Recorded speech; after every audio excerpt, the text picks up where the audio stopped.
Morning, everybody. I'm super excited to have Joe Levy, CEO of Sophos, with me here. Joe, welcome. Thank you, Sagata. It's awesome to be here.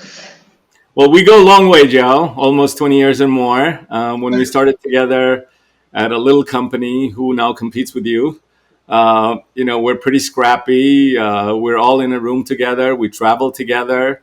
You were at the forefront, the guy that found, SQL injection errors. In this Las Vegas room of 20 knuckleheads, you were explaining, pulling your laptop up, what that is, and everybody's eating up. I still remember those days. So, Joe, what I thought we would do is we start from your journey, right? 20 years ago, where you were, where the industry was, and how it has evolved, and where we are today. So, would love to hear from you on that. Yeah, so let's start up the time machine on this one. It goes back more than 20 years, actually. I've always been interested in technology. Ever since I was a little kid, I used to just take things apart because I was curious about how they worked. And when you start taking them apart, you can't put them back together, but then you figure it out. And I used to get good at taking them apart and then putting them back together. I've always liked breaking things, and I think that's one of the most important characteristics of anybody who's going to get into cybersecurity. You have to have an interest in how things break, the failure modes, and how do you understand how you got there in the first place, and then how do you make the system more resilient so that it doesn't fail in the same way again the second time. Maybe it fails in different ways, and maybe you figure those out, but that's basically the iterative process of how we make systems more secure and more robust. So this was just wired into my personality as a kid. I was fortunate. I got access to a computer in my early teens. It was an Atari, and I remember I wanted to write video games, so I wrote a letter to Atari. They were in Sunnyvale, California, on Borgas Avenue, I think, like the same street we were on when we worked at Sonic Wall. And they were kind enough to respond with a stack of developer manuals, and they just shipped them back to me. And I'm like, this is great, and learned how to program at an early age. And then I got curious about this online world that began to emerge. It was originally in the form of BBS's, bulletin board systems. So the internet existed in some fashion at this point, but the World Wide Web certainly didn't exist in any way, and maybe there were just a few nodes that were connected through universities around the United States that comprised the internet at the time. So the online scene was basically dial-up, and it was BBS's. So ran a BBS for quite a while, and then when I got a little older, I retained the interest in this and thought to myself, let's see if we can make a career out of this. And the first real job that I had in the technology space was here in Utah, working with a reseller. And I'm going back to the days of Novell now. Like I'm in like the pre Windows NT days. So think like Novell 3.1, bindery, GroupWise, like those days. And worked with, it was a value-added reseller here in Utah called Network Computer Systems. And they were one of the first Novell Platinum partners. And it was a wonderful experience that I had, got to understand how Novell worked. Then Windows started coming on the scene. At about this time, organizations were beginning to get connected up to the internet, originally with these dial-up modem banks that I was configuring and installing for them. And then Frame Relay started coming online, and some really enterprising businesses were installing T1. So I was configuring the CSU DSUs, configuring the Cisco routers, getting them connected to the internet. Back then, most machines didn't even have TCP IP stacks on them. So like go way back and remember like the Trumpet Windsock days where you had to like manually install the stack on a Windows machine. And we're connecting everybody up to the internet. And it occurs to me like everybody is literally connected to everybody else at this point, and there's nothing that's mediating access.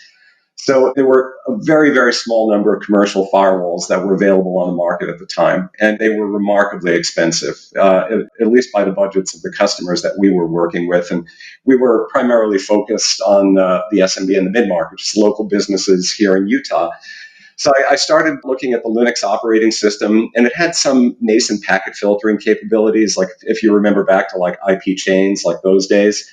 Not stateful, no deep packet inspection, like none of the stuff really existed back then. And I said, well, let me see if I can build a firewall using Linux operating system. So I did that, wrote a front end configuration administration, wrote a reporting component to it so that they could see what the users on the network were doing, had a proxy component built into it. And And it became really popular. Like we started selling this to all of our customers.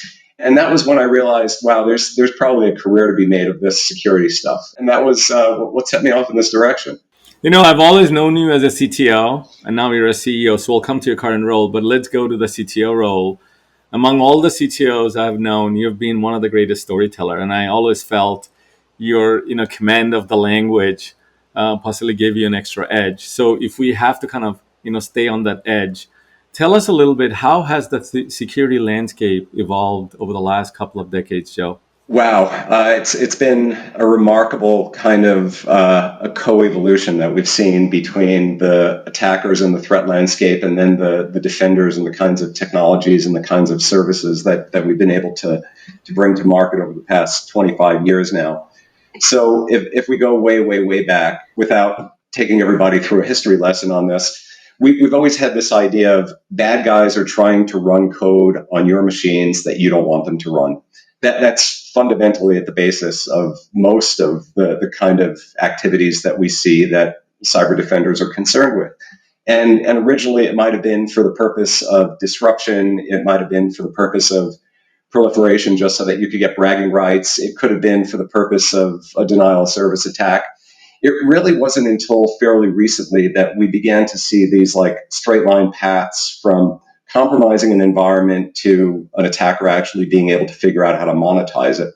So up until that inflection point in the industry, I think we had been concerned with the idea of viruses, and we had been concerned with disruption, maybe intellectual property theft, denial of service attacks, that sort of thing. But it really wasn't until the advent of ransomware that we began to see this like really alarming inflection point in the industry, because that was the moment where you had this convergence of cryptocurrencies enabling the easy conversion of a compromise into money in an anonymous fashion that an attacker would be able to take care of. And then you add to that the kind of industrialization that we've seen within that scene since then. And it basically divided the problem up into its component parts. And we've got this supply chain ecosystem that exists within the ransomware community today that has broken apart things like initial access brokers, and then the distribution of the malware, the ransomware and the ransom negotiations themselves. Like this has become, unfortunately, just a really big business. And there's millions, hundreds of millions of dollars that are involved in this criminal landscape now. And I think this is what brought the entire thing to the fore. It brought bad guys running their software on your machine to front pages and headlines in national newspapers. We've seen just really extreme examples of this where there have been global disruptions to supply chains because of ransomware incidents over the years. This has gone from the sort of thing that is kind of maybe an exotic concern within some large operations. Maybe you've got like financial institutions who historically have been concerned with this, but it never really made it to Main Street. It existed in Wall Street, didn't really exist in Main Street. It's probably a good way to describe it. But now it's very much a mainstream problem. Everyone on Main Street is concerned about this today because the attackers are indiscriminate. They're not just going after large enterprises who have large budgets, but they're going after anybody that they could compromise. So it's a cast a wide net strategy and then figure out the monetization on the other side.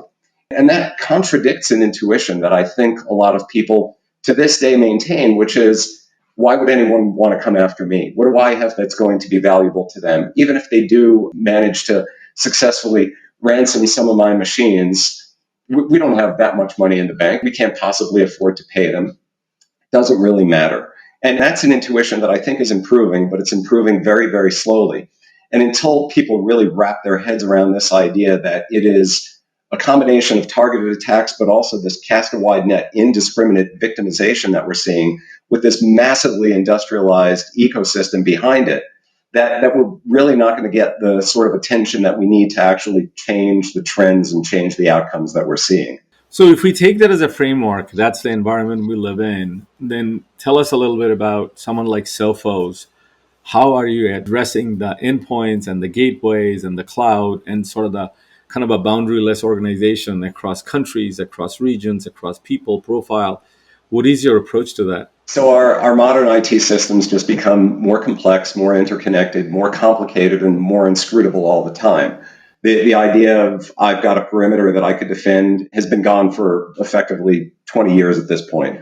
So it's a problem that gets worse over time as our modern economies just become increasingly dependent upon this digitization that we've seen sweep over the past 20 years.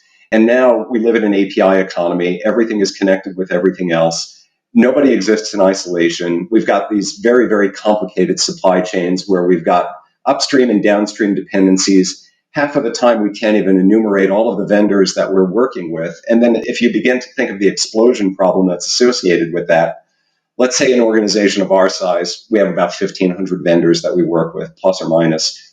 How many vendors are those vendors working with? And how many vendors are those vendors working with? Like, you get this just intractable explosion problem that you need to deal with. And everything is transitive. So like if there's a problem somewhere in a supply chain, even in an indirect vendor that you're working with, whether it's a hardware vendor or a software vendor, you now have potential exposure to this. So this problem is not going to get better. It's only going to get worse. We need to figure out a better way to get a handle on it. And again, we've got this idea of the biggest budgets in cybersecurity tend to exist in the largest enterprises. So if you think of that as the Global 2000, start with the Global 2000. In the cybersecurity space, there's an estimate of somewhere between 6,500 and 7,500 cybersecurity vendors today. And some of them are very well established, large multi-billion dollar public companies, and some of them are tiny little startups that are just getting started today.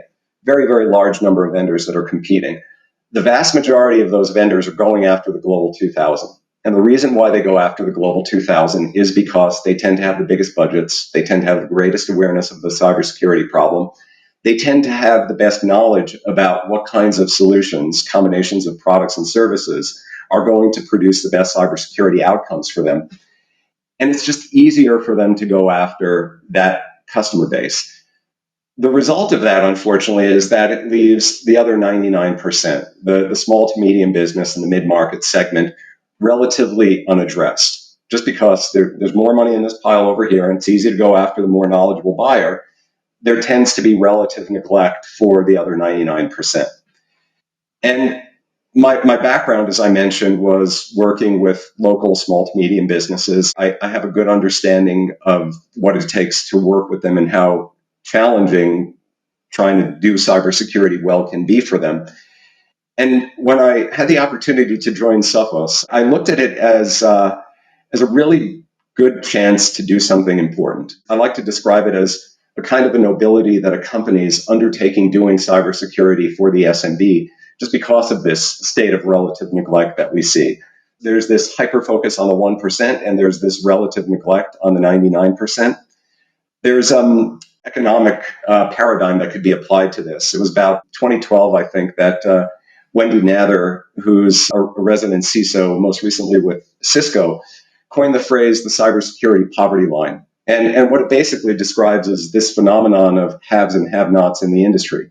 You've got the large enterprises with the budgets, with the staffs, with the 24/7 security operations, and they're not thriving. So they're keeping their heads above water. I don't think anybody would claim that they're thriving in the cybersecurity battle that we're always going to be engaged in. So if the best equipped are not thriving, but just generally barely keeping their heads above water, how about the rest? How about everybody who's on the other side of that cybersecurity divide, who's living below the cybersecurity poverty line? This is why I say that there's a nobility to this. There's also an essential necessity. Like, because of the interconnected nature of the world, you can't just worry about defending yourself. You have to worry about the business partners that you keep and what their exposures are going to be and how they could potentially bleed over to you. And even if you're a very, very large enterprise, if you're in the Fortune 100, chances are somewhere in your supply chain, you're relying on a small to medium business somewhere in the global economy who's providing you some elements of the goods and services that are required for you to provide your goods and services to your customers. So it's because of the interconnectedness, because of this economic principle of the cybersecurity poverty line, and because of the state of relative neglect that the industry has just seen over the past 30 years, that I think it's a really acute problem, made more acute by the kinds of advancements in the threat landscape that we were just talking about a few moments ago. I think it just creates this phenomenal opportunity for vendors to begin to think about the problem and try to solve it in what I think is the only way we can, and that is in partnership with the channel. And the channel is essential in order to give us the reach and give us the access that we need. Like Sophos is a big company. We're over $1 billion. We have over 600,000 customers worldwide. But there are about 33 million small businesses in the United States alone. Globally, the number is obviously much larger than that. There's no way that we can reach all of them. Now, it'd be great if we can get, 10% of them. That would be good. But the only way that we're going to be able to do something like that is going to be in partnership with our partner community. And for anyone who knows Sophos, they probably know this about us, but I'll just state it.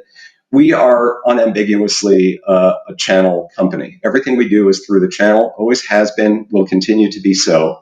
And then the channel itself has gone through an evolution over the years. We've seen the channel go from value-added resellers to this movement toward managed service providers, managed security service providers. And I think that kind of specialization is going to allow for better interaction between the channel and the vendors. And that's going to be the way that we actually bring these kinds of solutions to the tens of millions or hundreds of millions of small businesses worldwide that need them.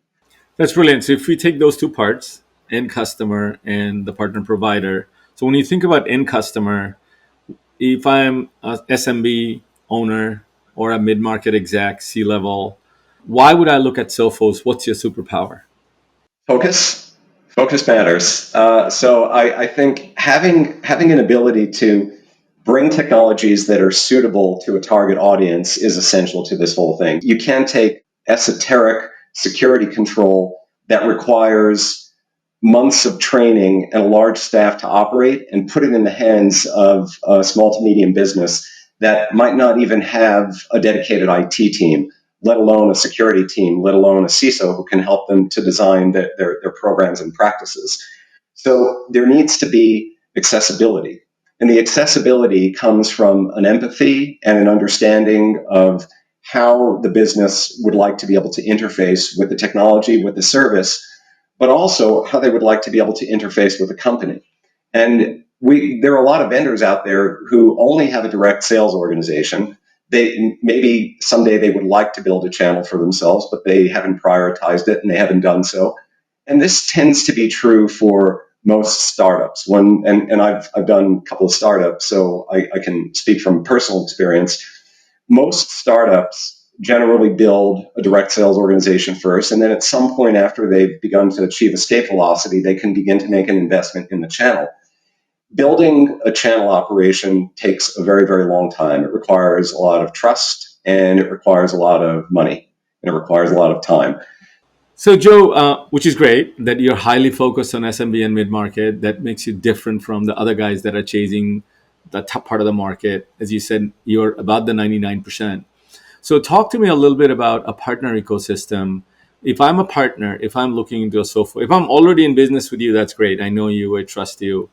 But there are so many choices, right? Why, as a partner today, if I'm looking to bring solutions that may be very, very focused for my SMB or mid-market player, why would I consider Sophos? What is your relationship power or profit power? How should I look at Sophos? So what I think differentiates us from some of the other vendors who maybe are dabbling in the channel or maybe are dabbling in bringing their solutions to the SMB and the mid-market, as mentioned, is focus, but it does allow for specialization. And the specialization, I think, has to manifest itself in certain ways. One, there needs to be, I'll use this word again, there needs to be an empathy. There needs to be an understanding of what it is to serve this segment of the customer population. And there needs to be an empathy of what the requirements are of a partner. And then just to state some of the requirements, there needs to be an ease of doing business. You can't make it difficult to interact with the vendor.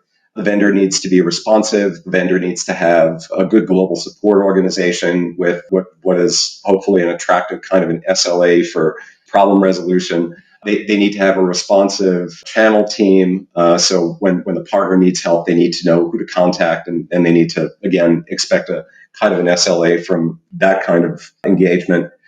There needs to be a way to be able to support the successful deployment of the technology. And historically, if we look at this, it might have been, we're going to train you in how to use this product so that you can operate it on behalf of the customer.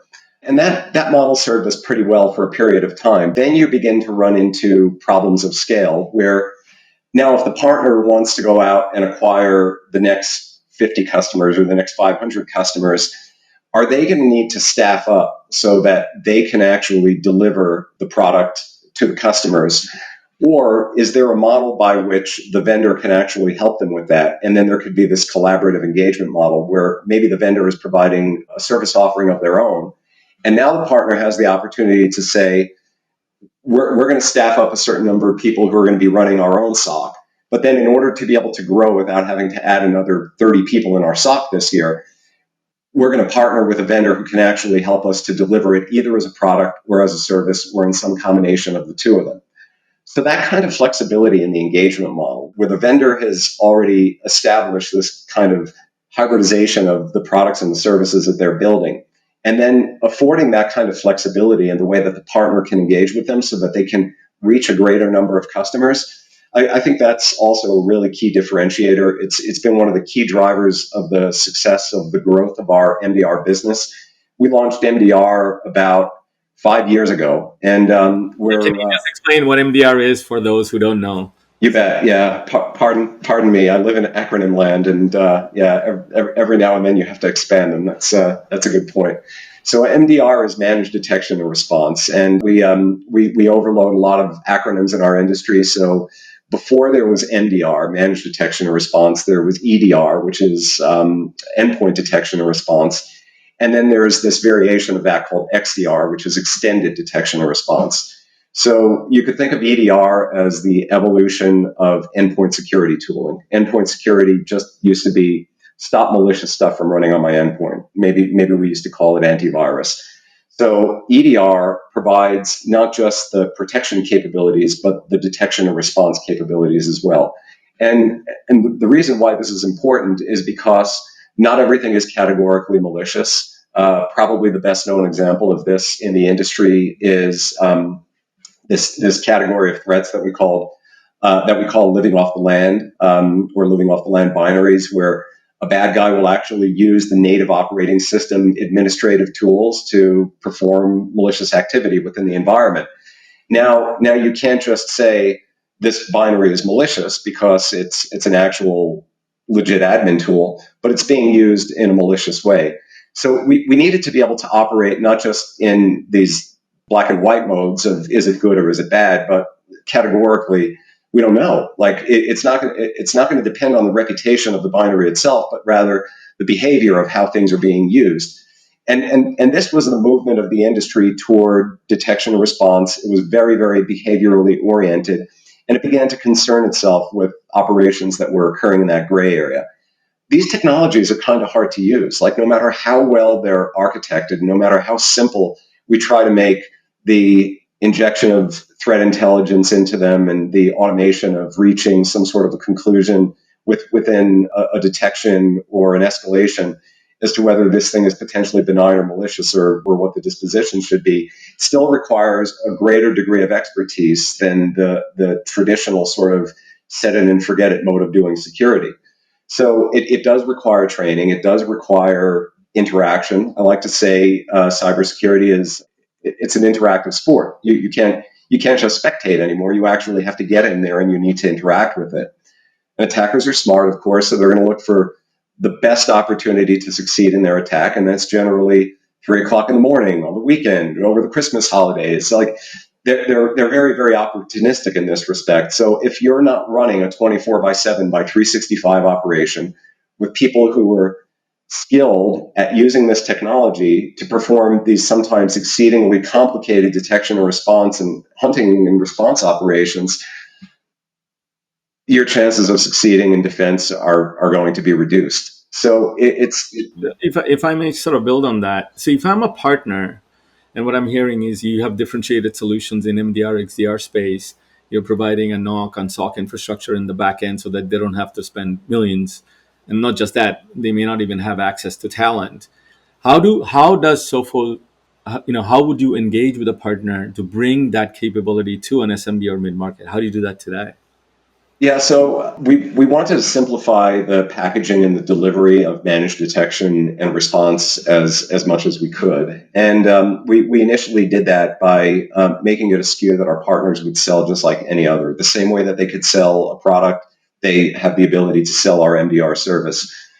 In order to be able to facilitate the engagement that we need, because if we detect something in an environment, we need to be able to pick up a phone and notify somebody that we're seeing something suspicious or malicious happening. We have modes of deployment that allow the customer to determine, do they just want us to notify them and they can solve it on their own? Do they want us to collaborate with them? Or do they authorize us to take whatever actions are necessary in order to keep them secure? And we could do this both at the customer level or at the partner level. So if a partner is selling our MDR solution to a customer and the customer has a security team, we'll interact with the customer security team. If the customer doesn't have a security team and we're working with an MSP, and this is most common within the MSP engagement model, the MSP partner becomes our point of contact and we'll notify them when we're about to effect some kind of a response, or maybe they've already authorized us to do it and we just go ahead and take care of what we need to, and then we'll inform them about it after the fact. So you and Jay McBain were at an MSP event. I watched you on LinkedIn, what you shared.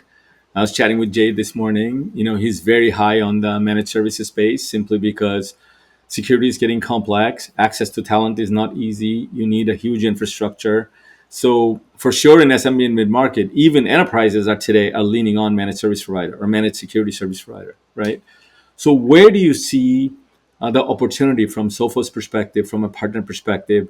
How are you planning to go to market? So double click on that, please, and also complement that with your product vision, how you see your portfolio is going to grow. So again, we have always been a channel first company, and over the past 7 or 8 years, we've observed this evolution, certainly within our partner population, but worldwide. We've seen the growth of the MSP community. So managed service providers and specifically managed security service providers. We started making an investment in this in about 2015, 2016. We acquired a company called Reflection, which was an email security company that had about 3,000 MSPs that they were working with. The leader of the MSP business at Reflection was a guy named Scott Barlow, who's still with us today. He still runs our MSP business for us. I would say he's one of the top 5 people in the world when it comes to understanding the history, the evolution, and the needs of the MSP community. And Scott ensures that we behave empathetically when it comes to the decisions that we make in the design of our products and services for the service of our MSPs.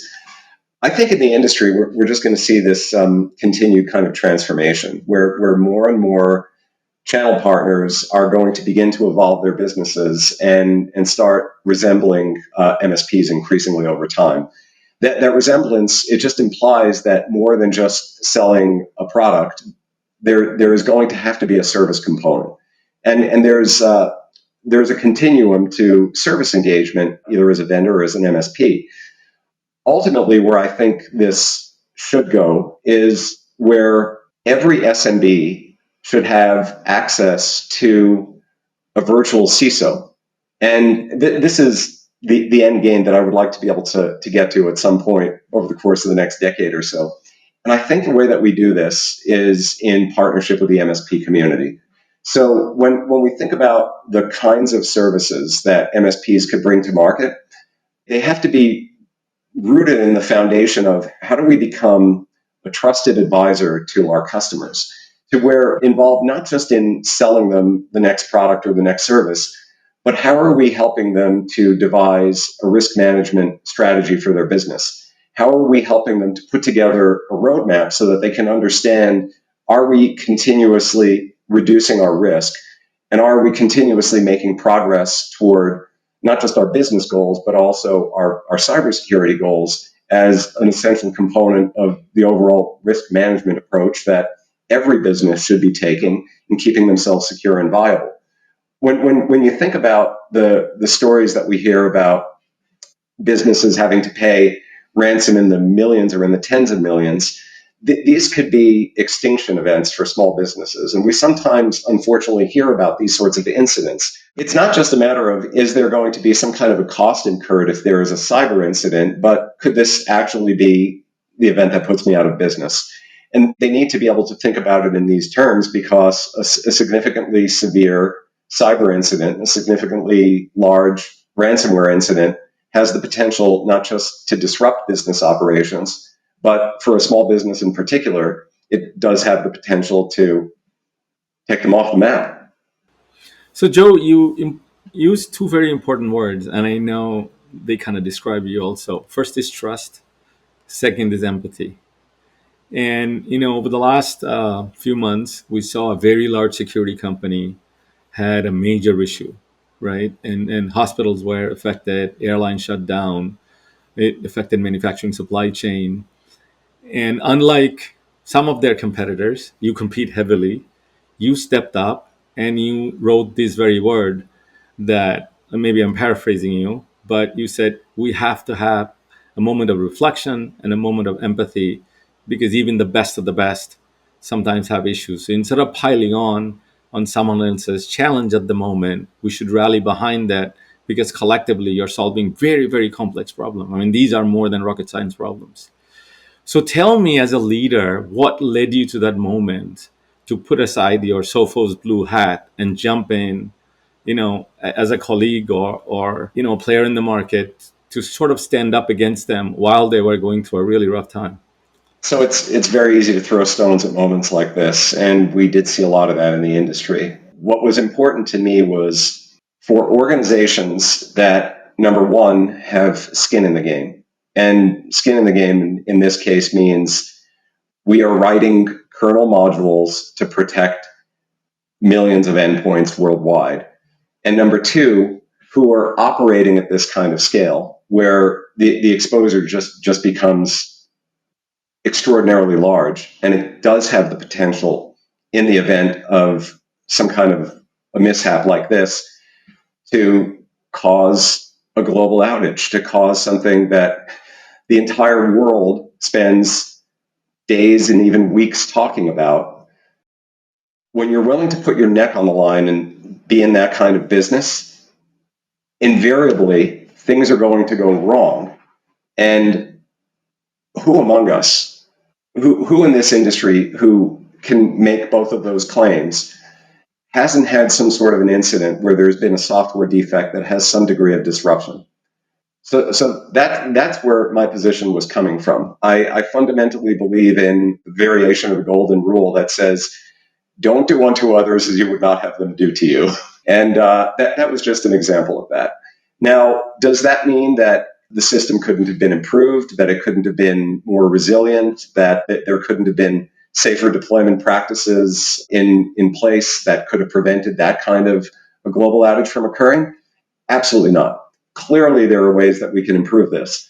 And I think that we're seeing that kind of engagement happening in the industry now. But first and foremost, especially when people are in the heat of this and they're dealing with trying to recover millions of systems that aren't working and hundreds of thousands of businesses that have been disrupted, and as a result, millions or tens of millions of real people's lives that are just not working the way that they would like them to as a result of this. You don't begin to assign blame, and you don't begin to try to construct a root cause analysis on the fly. You figure out how you can help, you pick up the pieces, and then you go back and you figure out how you make your systems more resilient. So as we kind of think forward, right, and with this rise of AI, when intelligence starts becoming sort of a commodity and empathy becomes the superpower, as a leader, as you think forward, what are the attributes are you looking for when you're thinking about your leadership team, when you're thinking about your partner network, how do you, sort of figure people out? Because whether they can do math or not would become irrelevant, right? Well, there's no doubt going to be some disruption to the employment landscape as a result of generative AI. And it's very early days, and we're seeing some remarkably positive results from it already. Like, I don't think anybody could dispute that it's a kind of an intelligence right now. There's a lot of debate going on about whether or not it's equal to or approaching or possibly superior to human intelligence in one way or another. There's a lot of concern about, is an AI going to replace me? Is it going to replace us? What is it going to mean to workplace disruption? No matter how you look at it, though, pretty sure AI is here to stay at this point, and it's going to become a tool that we're going to use, but it has the potential to very quickly become more than just a tool, but a kind of an auxiliary intelligence. And technologies up until this point have been tools. They've helped us to do things faster, more efficiently, more scalably. They've never been able to begin to offload the intelligence work that knowledge workers have performed exclusively. And now we're confronted by the very real potential that we are going to have an auxiliary kind of an intelligence that's going to be able to offload some of that knowledge work that we've uniquely done up until this point. What's important now is, number one, we don't panic, we don't overreact, we don't attempt to regulate it back into its box. We can't put it back in its box. It's out of the box at this point. It's not going back. But what we need to do is we need to make sure that we're making good decisions about safety protocols and security protocols about AI and how it's going to be used.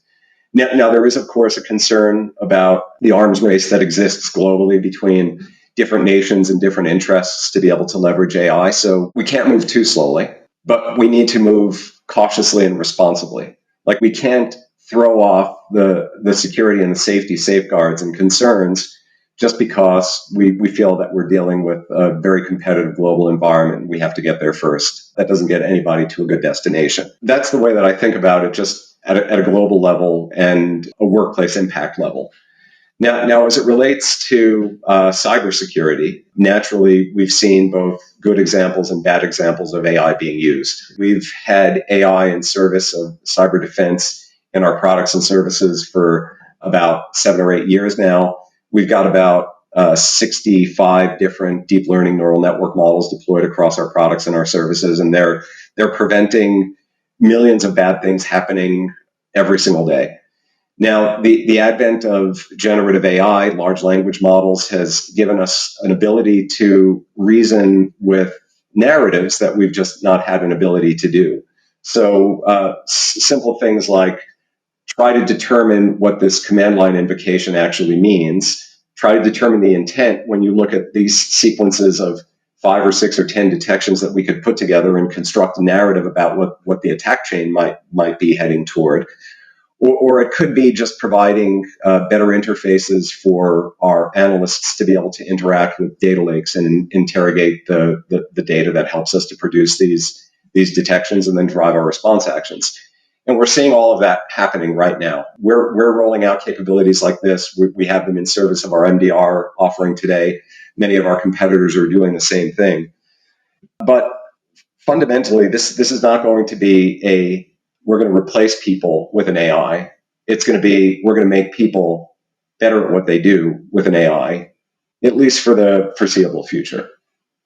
So when you think about a leadership team, kind of thinking forward, right? What attributes, I think we as leaders need to think about when we're trying to pull our teams together in these team members, whether we have them, whether we are looking for them. What are we looking for in this new age? So I'll use the word empathy again. I think that's absolutely critical. People make better decisions when they have an understanding of those who they're trying to serve with those decisions. This is generally something that comes from experience. So we accumulate the knowledge, but then we have to convert that knowledge into something experientially. And maybe you use the word wisdom as sort of the derivative of this experience knowledge that we can accumulate.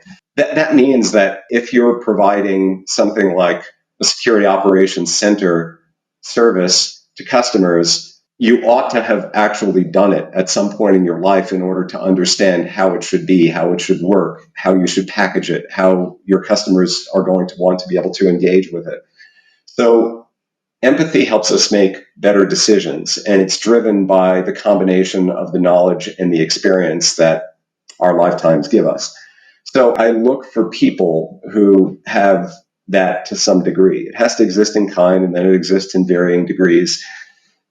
People who produce good judgment are among the most valuable people that you could possibly surround yourself with.